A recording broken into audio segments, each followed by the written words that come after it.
Hello, स्वागत है आपका गैलेक्सी क्लासेस रामपुरा के यूट्यूब चैनल पर।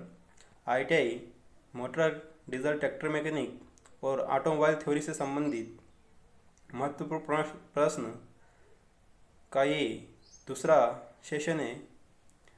ये अगर आपको पसंद आए तो इसे ज़्यादा से ज़्यादा शेयर करें, लाइक, कमेंट और चैनल को सब्सक्राइब करें। चलिए देखते हैं आगे। ये क्वेश्चन 20 क्वेश्चन अपनों ने कल देखे थे, उससे आगे क्वेश्चन देखते हैं। पहला क्वेश्चन है, which engine is more economic and compact. कौन सा इंजन अधिक किफ़ायती और कॉम्पैक्ट है। तो जो वी इंजन होता है अपना, ये सबसे ज़्यादा किफ़ायती और कॉम्पैक्ट होता है। कॉम्पैक्ट बोले तो टिकाऊ। अगला क्वेश्चन है, which is the high fuel efficiency engine. उच्च ईंधन कुशल इंजन कौन सा है। किस इंजन की जो फ्यूल इफिशिएंसी है वो सबसे अच्छी होती है। तो जो रेडियल इंजन है, रेडियल इंजन, इसकी फ्यूल इफिशिएंसी सबसे अच्छी होती है। इसका कारण ये है कि जो रेडियल इंजन होता है इसमें 4 सिलेंडर लगे रहते हैं कुछ इस तरह से। प्रत्येक 90 डिग्री का एंगल का इनके बीच में डिफरेंस होता है, प्रत्येक सिलेंडर के बीच में। तो इसके हर स्ट्रोक में अपने को पावर मिलती है। अगला क्वेश्चन है, इंजन जिसे निरंतर दबाव चक्र इंजन भी कहा जाता है। इंग्लिश में देख लो थोड़ा सा। Which is the engine also called us constant pressure cycle engine. कहने का ये मतलब ये है कि कौन सा इंजन कांस्टेंट प्रेशर साइकिल पर वर्क करता है। तो कांस्टेंट प्रेशर साइकिल पर वर्क करता है अपना डीजल इंजन। डीजल इंजन जो है, ये डीजल साइकिल जो है ये कांस्टेंट प्रेशर पर वर्क करता है। और जो ऑटो साइकिल है ये कांस्टेंट वॉल्यूम पर वर्क करता है। अगला क्वेश्चन है, what is called the distance between centre of the crank pin to the centre of the main journal. Crank pin के केंद्र के बीच की मुख्य दूरी को क्या कहते हैं। केंद्र के सेंटर में क्या कहा जाता है। जो अपनी क्रैंक होती है, कुछ इस तरह से अगर मैं सिंपल क्रैंक बनाऊँ तो जो क्रैंक होती है इसमें इस तरह से ये जो थ्रो लगा रहता है, यहाँ पे ये जो वेब लगा रहता है, इस तरह से कुछ क्रैंक रहती है ये। तो ये पूछ रहा है कि मेन जनरल जो होता है ये थोड़ा सा इंग्लिश में, हिंदी में गलत टाइप हो गया है, मुख्य पत्रिका। ये मेन जनरल का इसने मुख्य पत्रिका कर दिया है। ये मुख्य पत्रिका नहीं होती, इसे इंग्लिश में तो मेन जनरल बोलते हैं, हिंदी में पता नहीं क्या बोलते हैं। तो यहाँ से यहाँ तक की जो ये दूरी होती है, इस दूरी को क्या कहा जाता है। तो ये जो दूरी होती है इस दूरी को कहते हैं थ्रो। क्या कहते हैं इसको, थ्रो इसको कहते हैं। अगला क्वेश्चन है, पिस्टन स्ट्रोक को कैसे परिभाषित किया जाता है। जो पिस्टन स्ट्रोक होता है उसे कैसे परिभाषित किया जाता है। How the piston stroke is defined us. Piston जो स्ट्रोक होता है उसको कैसे डिफाइन करते हैं। इसका जो स्ट्रोक होता है पिस्टन स्ट्रोक, यहाँ टीडीसी से बीडीसी की जो दूरी होती है स्ट्रोक, इसको कैसे डिफाइन करते हैं ये ऐसा पूछ रहा है। ऑब्जेक्टिव के बेस पे देखते हैं। पहला ऑप्शन दिया इसने डबल थ्रो, दूसरा है हाफ थ्रो, तीसरा इक्वल थ्रो और 4 टाइम्स थ्रो। तो जब अपन देखेंगे कि जो क्रैंक होती है, क्रैंक जो होती है ये,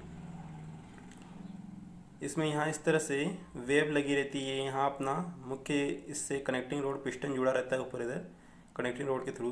तो ये जब एक राउंड घूमेगा इधर से, पूरा एक राउंड यहाँ से नीचे जाएगा और नीचे से, यहाँ से नीचे जाएगा और नीचे से वापस ऊपर आएगा, तो पिस्टन का एक स्ट्रोक पूरा हो जाता है।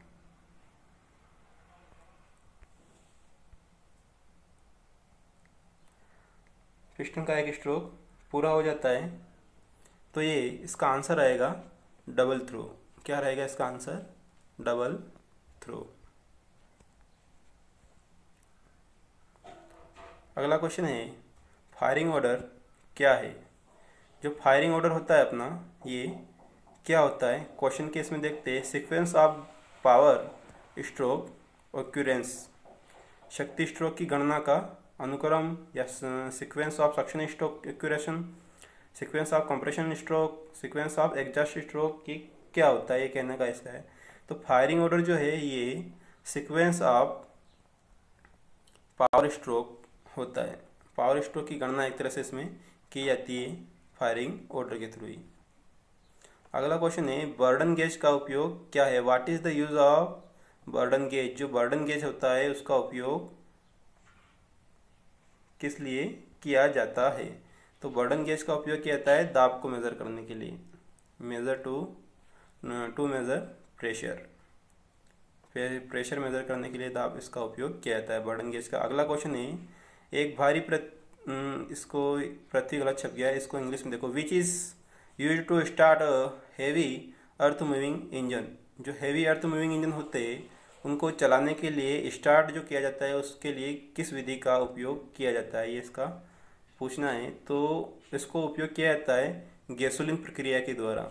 ये जो हैवी इंजन होते हैं एक तरह से हैवी अर्थ इंजन, इनमें गैसोलीन क्रैंकिंग उपयोग की जाती है। अगला क्वेश्चन है कौन सा इंजन हाथ से क्रैंकिंग को अपनाता है। किस इंजन में जो स्टार्ट करने के लिए which is the engine adopt hand cranking. किस इंजन को स्टार्ट करने को हाथ से स्टार्ट किया जाता है, हैंडल से लगा के स्टार्ट किया जाता है। तो जो छोटे इंजन होते हैं उनको हाथ से स्टार्ट किया जा सकता है। एलएमवी जो मोटर वाले होते हैं उसमें तो इलेक्ट्रिक लगी रहती है, इलेक्ट्रिक सिस्टम रहता है। भारी हेवी व्हीकल में भी वही इलेक्ट्रिक सिस्टम रहता है। स्थिर इंजन में भी आजकल इलेक्ट्रिक सिस्टम हो गया है ना। अगला क्वेश्चन है एलएमवी में सबसे पसंदीदा अभिनीति प्रणाली कौन सी है। जो एलएमवी सिस्टम है लोअर मोटर व्हीकल जो होती है अपनी ना, which is the most prepared starting system in LMV. LMV में स्टार्टिंग सिस्टम सबसे ज़्यादा पसंदीदा कौन सा होता है। तो इलेक्ट्रिक मोटर क्रैंकिंग जो है ये सबसे ज़्यादा पसंदीदा होता है सेल्फ स्टार्टर के थ्रू। सेल्फ के थ्रू स्टार्ट की जाती है इसको एलएमवी जो व्हीकल होते हैं सभी को। अगला क्वेश्चन है सिलेंडर ब्लॉक की सामग्री क्या है। जो सिलेंडर ब्लॉक है ये किस मटेरियल के बने होते हैं। जो सिलेंडर ब्लॉक है ये किस मटेरियल के बने होते हैं। What is the material of cylinder block. तो जो सिलेंडर ब्लॉक होता है ये कास्ट आयरन का बनाया जाता है। सिलेंडर हेड और सिलेंडर ब्लॉक दोनों ही कास्ट आयरन के बनाए जाते हैं। अगला क्वेश्चन है what is the name of the part mark us x. X के रूप में चिन्हित भाग का नाम क्या है। ये जो एक्स के रूप में अपने को चिन्हित भाग दिख रहा है इसका नाम क्या है इसका।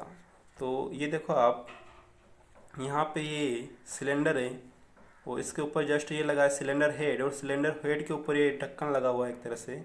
तो इसको कहते हैं वाल्व डोर कवर। ये जो है पूरी तरह से वाल्व को कवर करके रखता है, ढक के रखता है, इस वजह से इसे वाल्व डोर कवर कहते हैं।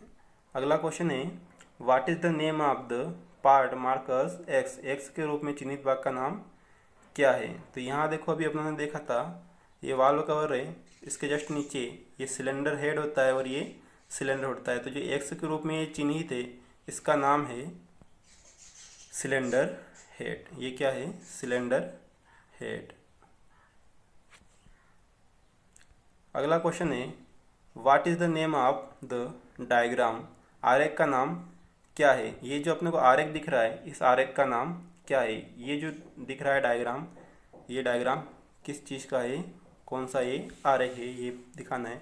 तो इंजेक्शन टाइमिंग, पोर टाइमिंग, वाल्व टाइमिंग या इग्निशन टाइमिंग। तो ये जो डायग्राम है ये वाल्व टाइमिंग डायग्राम है। ये वाल्व टाइमिंग डायग्राम है। यहाँ से यहाँ तक सक्शन होता है, उसके बाद कंप्रेशन होता है, उसके बाद फिर यहाँ से पावर स्ट्रोक होता है और उसके बाद पूरा यहाँ से यहाँ तक ये बाहर का पूरा एग्जॉस्ट स्ट्रोक होता है। तो ये वाल्व टाइमिंग डायग्राम है।